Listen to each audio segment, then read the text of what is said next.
Why would anybody want to give them time? Mina Kimes is a liar.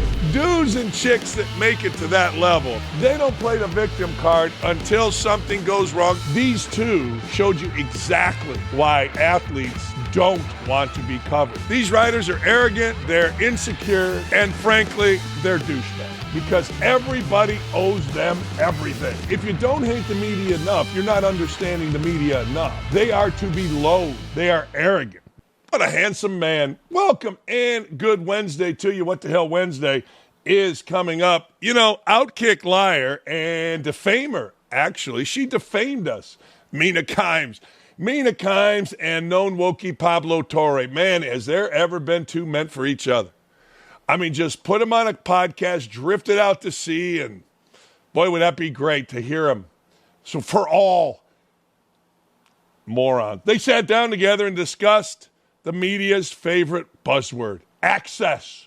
We need access. The duo complained about how hard it is to get professional athletes to give them any sort of attention in this new age of, quote, diffused media. Well, here's the deal. You know, when you've played or you've coached and you've been inside the front office, access is not hard. It isn't, because you're respected. You grew up with the guys. Maybe you coached with them. Maybe you coached against them. Maybe you sat, I don't know, in a hot gym in Las Vegas and watched high school kids. I mean, that ain't a problem for access. Access isn't a problem for us. They have people, athletes do. They have folks that say, hey, that guy's a pretty good guy, man. He coached so-and-so, and the guys will come on the show. I have so many people that ask me when we have people like, I don't know, Buck Showalter on or Ryan Hollins or guys on it. Man, are you friends with them off the air? And I go, no, I never met him. Charles Barkley played golf with him. I'd never met Charles Barkley. But because you play to your coach, people want to talk to you. Professional athletes are no different. Hey, man, who's this guy? See, I don't like having professional athletes on show. It's the Tony Kornheiser model. But Mina Kimes, DEI hire with no background, isn't really respected. I mean, I'm guessing some of the athletes like, oh, she's kind of hot. Because that's what athletes do. And if that's offensive to anybody, go in the locker room. I mean, some of the guys may go, hey, Pablo Torre, kind of hot. I mean, not that there's anything wrong with that. Not that there's anything wrong with that. But these two whining about access, why would anybody want to give them time? Can that help their brand talking to Mina Kimes? Maybe it could, but Mina Kimes is a liar. Mina Kimes is a victim. And one thing most athletes aren't while they're playing is victims. The other guy became the victim. The guy that didn't make it became the victim. The guy that was good enough, but man, that coach was mean to me, was the victim. Dudes and chicks that make it to that level, they don't play the victim card until something goes wrong. Then they got to call their agent and say, yo, this went wrong. What do I do? Here's Kimes and Torre whining about access. And effectively begging for access is really depressing. Oh, my God. Stories I could tell. How would you describe, so you can anonymize it if you want, but like, how would you convey to someone who doesn't know what it's like to try and profile a celebrity athlete, like what it's actually like? That's not in the piece. I don't have to anonymize this one. When I did the profile on Luka Doncic, and I went to Spain, and I was there for 4 days, and I spent 3 of the days just waiting to see Luka Doncic, to the point where like I had to basically like jump into his car in Spain to like, because I was like, I need time. I need to see this guy. So much of being a athlete profile writer was like, I think it's gotten way, way worse now. Well, maybe it's flipped around, and I don't know. I actually can't speak to it with terms of access. But like we were writing from like 2008-ish, 7-ish through 2016-ish or whatever. Yep. And it's kind of like a turning point, I think, in how athletes are covered and written about generally, which is to say, before that, access profiles were everywhere. It was just a thing. It was like part of being a famous athlete was like a big, capital J journalists would come write about you and spend time with you. And then around that time, I think some athletes thought, well, do I really need this? Because I have my own social media. I might have my own documentary company. I'm in charge of production. Why do I want to make myself vulnerable to this annoying, kid from Harvard who's talking about his Peabodys when I can just put out my own right. Why is this investigative thing? Journalist from Yale who used to do things about serious financial crimes asking me how many nachos I eat? I mean, look at those two. They were so important. All they did stuff on serious crime, calling Doncic this guy, bitching that you had to spend 3 days in Paris. You're being paid $2 million, these idiots are. Well, the other idiot isn't, but I guess the girl is. And they're bitching about it. I mean, listen to the way they talk. Just listen to their voice. I am a voicist. I will tell you right now, I am a voicist. When you do talk radio for as long as I've done it, you become a voicist. You can tell right away that somebody is a jackass by their voice. You can tell somebody's really funny by their voice, interesting by their voice. And it isn't as easy as a little whiny, little girl or a little lispy little boy. It's not that easy. But you can tell the arrogance in these two voices. So if they would call up somebody and say, "Hi, I'm Mina Kimes. I used to be from Harvard and I did blah, blah, blah, blah," I'd be like, "Yeah, I don't care." And then the arrogance of, "I spent days waiting for this guy. He didn't ask you to come." And that's the media. If you don't hate the media enough, you're not understanding the media enough. They are to be loathed. They are arrogant. They are stupid. And you see how they built themselves up in the end? And it's always this. And this is where I've always had a problem calling myself a media member. I don't like being, and I don't like being the person covering somebody. See, I always feel like if you're covering others doing something, then they're the more important person. So these two clowns talking about, "Well, you're somebody from Yale that covered really important crimes in the finance." No, you're covering. You're not doing anything. You're the person from Harvard that covered really important. No, you covered something. That's where I've always thought to myself, like, people would ask me, "Hey, would you rather go play a round of golf or go to Game 7 of the NBA Finals?" I'm always into the doing. I'm always into the doing. "Well, I was at Harvard." And these two showed you exactly why athletes don't want to be covered. Because, one, they're arrogant. Two, they talk bad about you after, right? She didn't explicitly talk badly about Doncic, but she made it seem like he was a pain in the ass. "I had to wait around for 3 days. And then I basically had to jump in this guy's cap." So he's doing you a favor. Your sorry ass got a trip to wherever it was, France, and now after the fact, you're going to talk shit about it. Why would you do that?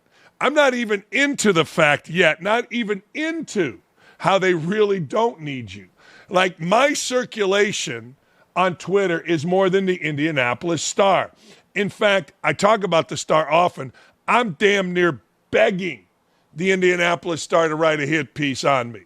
Last time they wrote a hit piece on me, viewership of all of my shows here and listenership when I was at my other station tripled,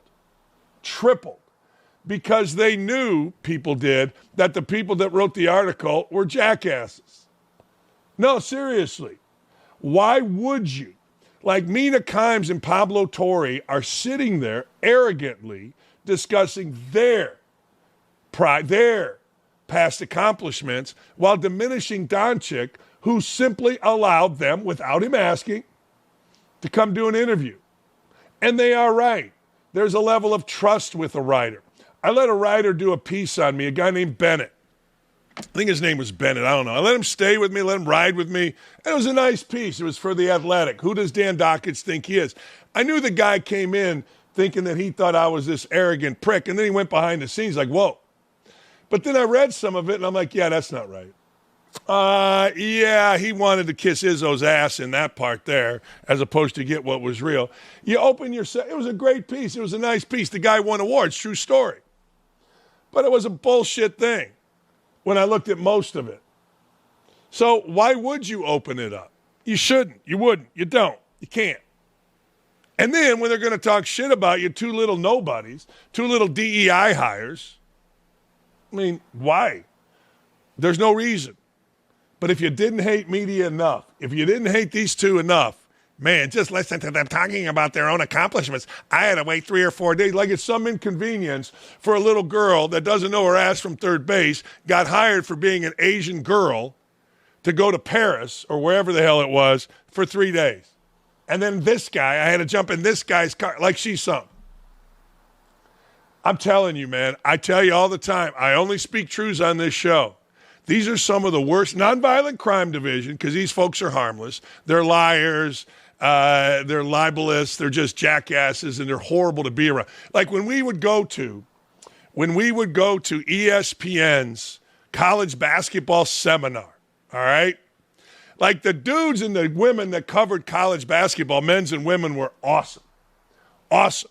And there were 2 douchebags there. Myron Metcalf, who anytime anybody said anything bad, ran to HR. They're racist. And a guy named Jeff Brazell. I watched this. Like everybody, guys that played or were GMs or play-by-play guys, the 2 most miserable pricks there that nobody wanted to be around were the 2 writers, Brazzello and Metcalf. Now, everybody can lie about it.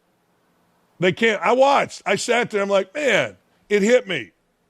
These writers are arrogant, they're insecure, and frankly, they're douchebags because everybody owes them everything.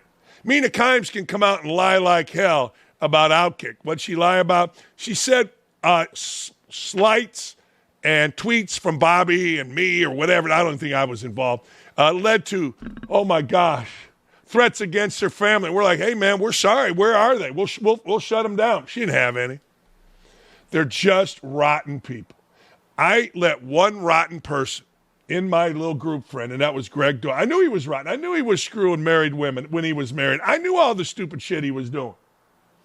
It always backfires. Never again. Hey, enjoying the show? Damn right you are. Make sure you head on over to youtube.com/@OutKick/videos to like, comment, and subscribe. That way you'll never miss any of our great content.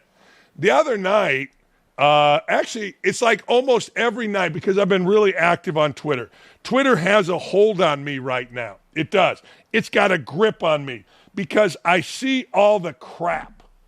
Like I see all the lying, the bullshit that the Democrats are doing about, well, he was a warmonger. Now it's tax the rich. Now it's whatever's next. And I can't believe the American people can't see it. I can't. But every night it seems as if somebody comes at me. And it's always some dude, some woman that's racist as hell. Sometimes African American. I know black folk can't be racist. Oh, bullshit. Sometimes it's white people. But this guy said this yesterday. This guy, there's a guy that I simply had to make fun of his sentence structure. He said, Dan, let me reiterate. This is Dr.Wyder.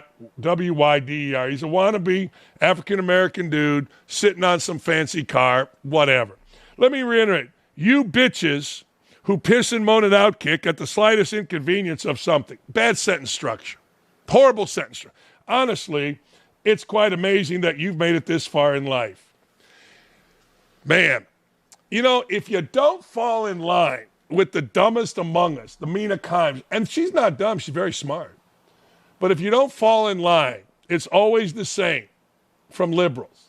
Bitches and moans at OutKick. We don't bitch and moan, we just tell you what's up. Yo. Anyway, bad sentence structure, so I called him out on it, which I like to do sometimes. All right. Oh, boy, no, Joy. Man, I liked it better when no one knew who the hell Joy Taylor was. I liked it better when people knew that I worked with Fox and said, what about Joy? I'm like, I don't know. Joy Taylor is really, really out there right now. And I feel bad for her. I feel bad for her because I know she's trying really hard to get past some stuff. But she made a truly absurd claim while appearing on the Joe Budden Network, claiming the big reason Caitlin Clark is famous is due of all things to Angel Reese, not the other way around.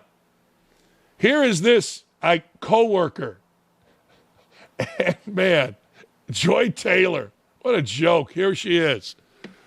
The Magic Johnson, Larry Bird moment for the WNBA. Like, this is great. I'm a storyteller. I think storylines are so fucking important. I think you need villains. I think you need heroes. You need shit to sell. You got to sell a fight. Like, brand all of this. And it upset white men to watch this strong, winning, unapologetic black woman be in their, you know, it being Caitlyn's face. In their savior's face. Yeah, and they still cling to it. And it's now like spun to this whole thing where like Caitlyn's better than Angel and blah, blah, blah. I just said we would not be talking about Caitlyn Clark the way that we do if it wasn't for that moment with Angel Reese. And I will die on this hill. I will die on this hill. I was with you until that. I will die on this hill. I will die on this hill. I will fight this war. Hey, yo, Joy, chill out, yo. Yeah, it's just three idiots sitting around. I mean, that's all it is. I was with you until then because they get to be racist. Oh, the savior. I get what they want to call it. That's fine. But look, even those clowns had to tell Joy Taylor, you're an idiot. Caitlyn Clark was far more popular than anything Angel Reese did, and Angel Reese is awful.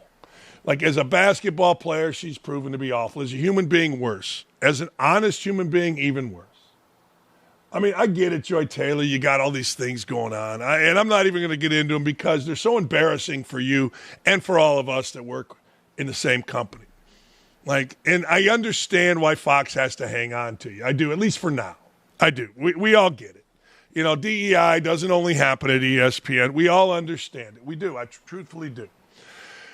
But that's how you get famous in this world. Show them, talk stupid, and have people talk about you. That's how you get famous, because there isn't anything in content there. I'm a storyteller. Really? Most storytellers can tell a story. I'm not a storyteller. I'm an entertainer. Most storytellers can tell stories, particularly women, without dropping F-bombs and being idiots. She can't. I mean, it's really stupid. I mean, this is as dumb a thing. It's baffling, really, how others, Taylor and others, continue to cling to the idea that Angel Reese has helped Caitlyn Clark gain popularity. I don't care either way. Like, I'm so tired of Caitlyn Clark. I'm tired of Sophie Cunningham. I'm tired of the WNBA, the Rebecca Lobos that, you know, the Pam Wards that have to go back and say, well, you know, I should rephrase, make America great again, because they're all chicken shit weirdos. I just had a long conversation with somebody in the Fever front office, and they're like, yeah, Caitlyn Clark knows this is all total bullshit. But she stays above the fray. Knows Caitlyn very well. Sees her every day. I go, man, she called me, this lady, because I've been hassling with the Fever. I've been hassling big. And we had a nice chat. And the Fever are going to have a team in my golf outing, or Pacer Sports and Entertainment, which is the Fever. But she knows, she's like, yeah, this is all bullshit. The WNBA women, did you know the Fever are the only team that come out and stand for the national anthem? Brittany fucking Griner doesn't. Do you know that? Did you understand that? So she knows the racism. She, like these two guys and this woman here, are like, yeah, the savior. You can tell by their faces. I'm a facist. I'm a voicist. That these idiots were mad because a white girl's kicking the sister's ass. You know, the Pacers just lost a lesbian, old school lesbian named Bonner, who's like the third all-time leading scorer. And the reason is she didn't like the heterosexual three little white girls. The racism and the league is stupid as hell. It's the dumbest league ever put together. And Caitlyn Clark should go do her own league. And that's actually what somebody inside the Fever organization suggests. But anyway, the fairest point to make is that both players have benefited from one another, just in a very lopsided way. But it doesn't fit the hot take narrative. It doesn't fit the hot take culture where you have to pick a side and stick with it no matter how ridiculous it may be. That's exactly right. I said this forever. You can get mad. Joy Taylor doesn't know her ass from third base. I mean, we know why she's on there. Okay, great. But the bird magic thing is real, because let's just call it like it is. In this society at this time, black, white, coming together, competing against each other forces you to pick sides. Caitlyn Clark's game resonates because she's Steph Curry. She's Pete Maravich. Angel Reese resonates because she's got that bullshit, fake eyelashes, outspoken, and people like that. White people like it too. White people like me are like, hey, man, give me something interesting. I don't give a damn about the league. I don't give a damn about either of them. But give me something interesting, particularly in the summer until the NFL comes, and I'm cool. Clark hits logo threes every time she steps on the floor. Well, not last night. She's really struggling. Ever since the Barbie brawl, as Whitlock calls it, Sophie Cunningham has taken off her clothes more times than she has buckets. Got none again last night, and Caitlin Clark was atrocious, even though the Fever won. She's averaging nearly 20. Reese grabs rebounds and occasionally scores in double figures. The bottom line is this. They're both in the process of getting passed by. Reese's team stinks, and I think people are tired of her bullshit. Clark's team just got to 500. People aren't tired of her bullshit because she doesn't really present any bullshit. People present bullshit around her. She doesn't give the bullshit. She sits and watches and understands it's bullshit, so she moves it along. I wish I had that ability. But anyway, Joy Reid, man. Well, Joy Taylor, whatever the hell, Joy Reid Taylor. The level of stupid. I hate to say this. I've become addicted to Twitter. I have an addiction. I'm trying to read the Bible, and this is horrible, but I find myself watching, reading, thinking, what? It's driving me crazy. I got to get off my phone. I got to throw it in the lake. I do. We're going Tony Pacos today, by the way. Tony Pacos made famous in MASH. Only Aaron, Gary, and I will know who Tony Pacos is, and Klinger. The young guys, they don't know shit. Anyway, Trump went off. Trump went off, baby. Trump went on a rampage Tuesday. Trump's pissed. Israel, Iran, MSNBC, CNN all getting crushed by 45/47 as a result of his frustrations with the situation and media coverage of the tensions in the Middle East. Trump rarely does that publicly. Privately, I'm sure he does. Here's Trump on CNN and MSNBC telling him to apologize to the pilots of the B-2 bombers. I think it's been completely demolished. I think the reason we're here is because those pilots, those B-2 pilots, did an unbelievable job. And, you know, the fake news, like CNN in particular, they're trying to say, well, I agree that it was destroyed, but maybe not that destroyed. You know what they're doing? They're really hurting great pilots that put their lives in the line. CNN is scum, and so is MSDNC. They're all, and frankly, the networks aren't much better. It's all fake news, but they should not have done that. Those pilots hit their targets. Those targets were obliterated, and the pilots should be given credit. They're not after the pilots, they're after me. They want to try and demean. You don't believe that Iran can rebuild its nuclear program? No, Iran will never rebuild its nuclear. From there? Absolutely not. That place is under rock. That place is demolished. The B-2 pilots did their job. They did it better than anybody could even imagine. They hit late in the evening. It was dark with no moon, and they hit that target with every one of those things, and that place is gone. But when I see CNN all night long, they're trying to say, well, maybe it wasn't really as demolished as we thought. It was demolished. You take a look at the pinpricks, and you see that place is gone. And I will say, I think CNN ought to apologize to the pilots of the B-2s.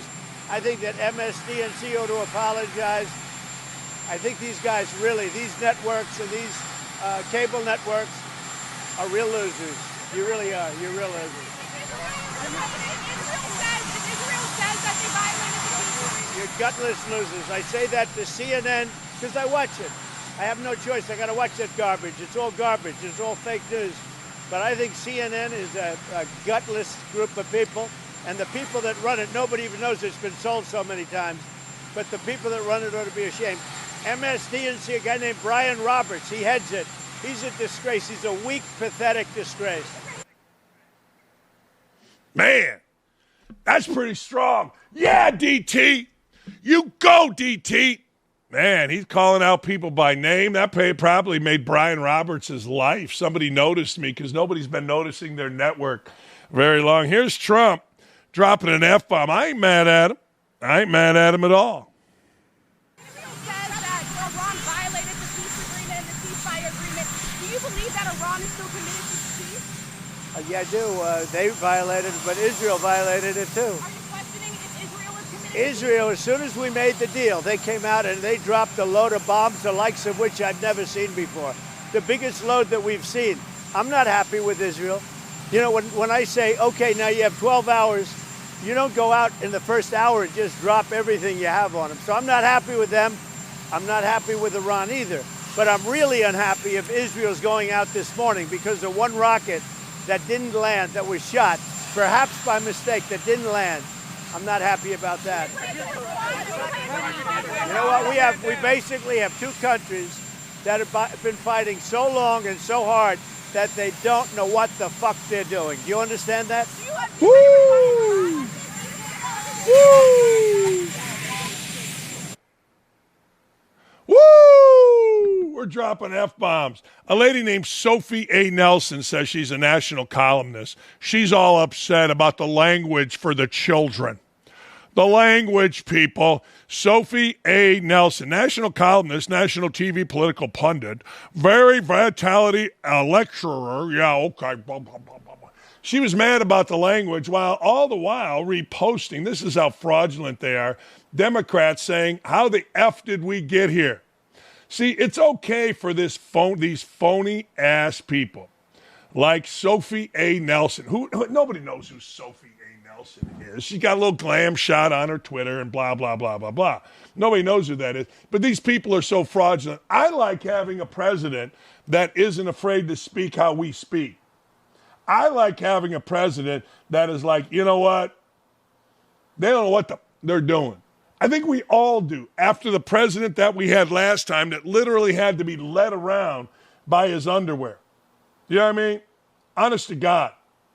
No, I mean, that's what I like to see. We just had a president that shit himself, that would sit there and fall asleep.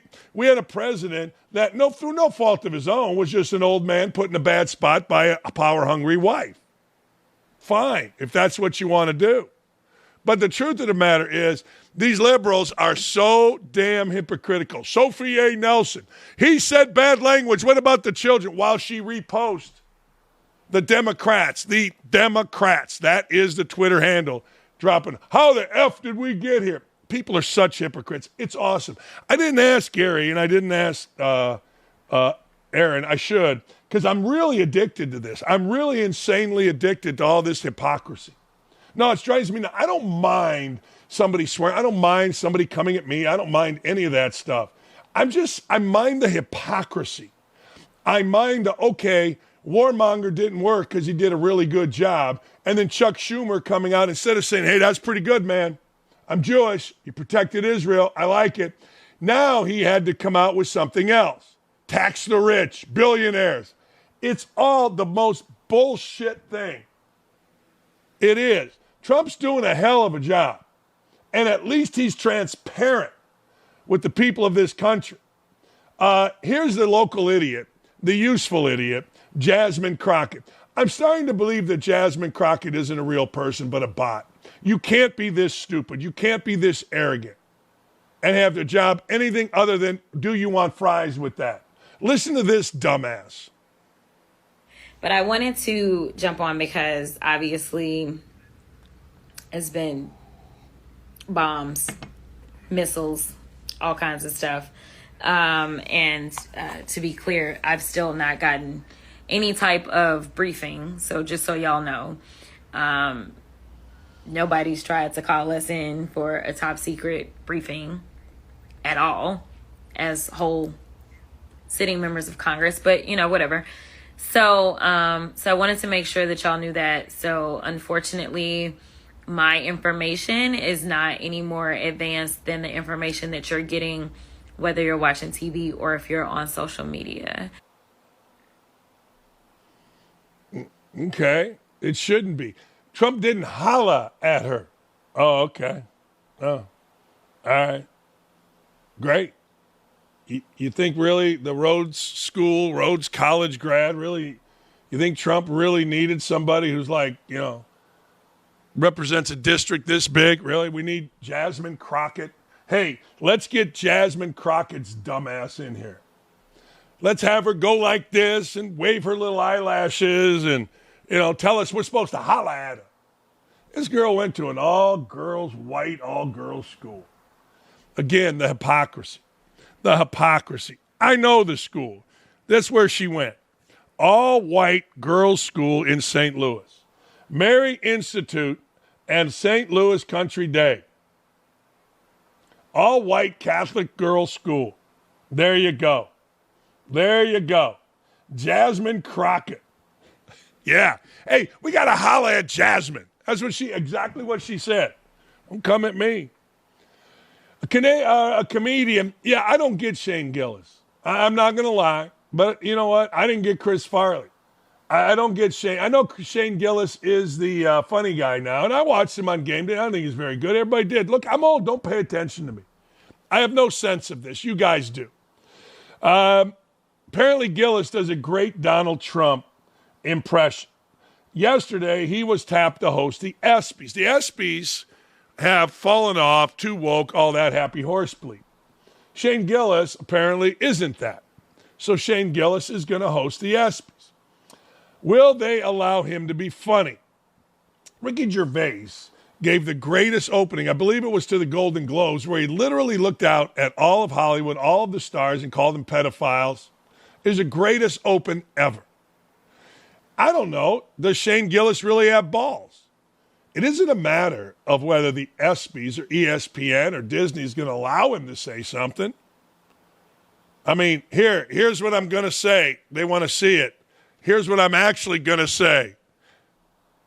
ESPN has called on Shane Gillis to help save the ESPYs. Earlier on Tuesday, it was announced a longtime comedian would be this year's ESPY Awards show host after years of dismal ratings. The Sports Network's decision to go the route of an at times controversial but still hilarious and massively popular comedian is an interesting one. As you can imagine, some in attendance won't be too fond of Gillis's previous history of sometimes making racial and homophobic jokes. Will there be marches? Will we burn down the city? Will it be a summer of love? What will happen here? Hey, here's oh man. Will this be the best ESPY since Norm Macdonald in 98? Here's a great moment. Norm Macdonald did what Ricky Gervais did. Here it is, Norm Macdonald on Charles Woodson winning the Heisman. This is too good. And there's Charles Woodson. How about that? And what a season he had.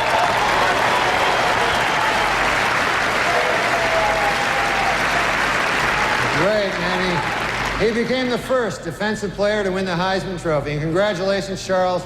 That is something that no one can ever take away from you. Unless you kill your wife and a waiter, in which case, all bets are off. Just a word of advice. Folks, before we can begin handing out our awards tonight, there you go. Hey, Davey, do we like the selection? I mean, are we good with Shane Gillis? I am, Dan. It's one of those things with Gillis. Like, I didn't think he was that great on game day, but listening to his stand-up, the sketch comedy he does, I do think that resonates, especially with the younger audience, the millennials. That's his niche. I think he'll actually bring it. I do, too. Like, everybody tells me when you go to a Shane Gillis show, it's really good. Like, and okay. I mean, I'm gonna trust that. I just hope that, Norm Macdonald said that. Nobody got hurt. People got to laugh, and it became timeless. Like, don't you agree? Well, maybe you don't agree. I don't want to put words in your mouth. But if you're going to do that, then be memorable. Oh, yeah. Good or bad, be memorable. 100%, Dan. With me, like, I don't really think comedy can go too far. I'm one of those people where it's like, you can't joke about X. It's like, no, if you tell a good joke, you can joke about it. Like, it can be funny. So I'm never going to, like, put the qualifier on this topic can't be touched. It's like, no, if you give me something funny, I'm going to laugh at it. That's right. That's exactly right. And if it's like, oh, man, because they're making fun of something Peyton Manning did in college, or let's say Gillis gets up there and talks about Peyton Manning sticking his bare ass in the face of a trainer in college. People would cringe, but if he makes it funny, who cares? I'm with you. I don't – look, in radio and TV, I will never, ever, ever, ever discuss the N-word or Hitler. Those are two things that I'm like, I am not joking about it. I'm not reading lyrics. I'm not thinking I'm cool. Get mad at me for whatever you want, but I'm not involving myself in those two things. And I wouldn't in comedy either. Although some comedians have gone to Hitler. I don't know. Those are two things that I would, if I were a white comedian, I would just stay the hell away from. Those are the only two. You mentioned Norm. I think one of his bigger bits was about Hitler's dog. I don't know if you remember that one. So it's like Norm was one of those guys. There wasn't a boundary you couldn't cross with him. And so, ultimately the OJ stuff eventually got him fired from SNL. But, as far as memorable people, that's where you kind of started this with Gillis. It's like Norm would push the envelope to where it's like he was going to be memorable. And that's why he's one of the most people's favorite comics to ever step foot on the planet. Yeah. Yeah, he did actually a Hitler, he was talking about who the most feared country is, and he went into a thing on Hitler, and it was really funny. But you better be Norm Macdonald in this climate to go about the business of that. I'm going to skip over our useful idiot, Thomas Castellanos from Florida State. I feel like we've given him too much suck. I hope he does well. I want to go to Aaron Rodgers before we get to Fran Frischel. Yesterday on Pat Mack's show, Aaron Rodgers talked about, hey, man, I think I got 1 year left. He talked about his future. The 4-time MVP addressed it very clearly when asked about how much more he has in the tank. Here's Aaron Rodgers. Is it, safe to say that this is your last year playing? As someone who, wants to savor everything, I would like to know when it is your last year, just because every time you're running through that tunnel, it'd be incredible just to say, like, hey, let's make sure we really appreciate what's going on here. Is that something you've thought about? Is that something that you know for sure? Or are you also just kind of taking it week by week, seeing how your body's feeling and seeing how the mind feels as you go throughout the season? Yeah, I'm pretty sure this is it. That's why we just did a 1 year deal. Steelers didn't need to, put any extra years on that or anything. So, this was really about finishing with a lot of love and fun and peace for the career that I've had. I played 20 freaking years. It's been a long run, and I've enjoyed it. And what better place to finish than in one of the cornerstone franchises of the NFL with Mike Tomlin and a great group of leadership and great guys in the city that expects you to win. There you go. What a shit question. I like the guy asking the question, but he could have just said, is this your last year? We don't got to go into all that crap. Anyway, do you believe that this is Aaron Rodgers' last year? Davey. Yeah, Dan, I don't see Rodgers playing past this season. You look at just the trajectory as far as how he started to have that steady decline. This was a guy that won the MVP 4 times, but back-to-back in 21 and 22. From what I've seen, I don't think he has much more left, especially, but I would like to see a full year recovered from the Achilles. Can he get back to form at all? But right now, I don't see him playing past this season. I agree. I agree. I think that he was okay. He wasn't the reason the Jets sucked last year externally, numbers-wise. Internally, who knows? But I got to believe that Aaron Rodgers, this is it. And frankly, you know what? We don't need to see him unless he's really good. I don't need to hear about it. Yeah. Good for him. All right. Go ahead. I was going to say real quickly, I think if he had the Jets had a good season last year, he probably would have wrapped it up after that. I just think it was such a bad year. He didn't want that to be the final stain on his career in the NFL. I agree with that. Yep, I do. All right, there you go. Fran Frischel talking NBA draft with me next.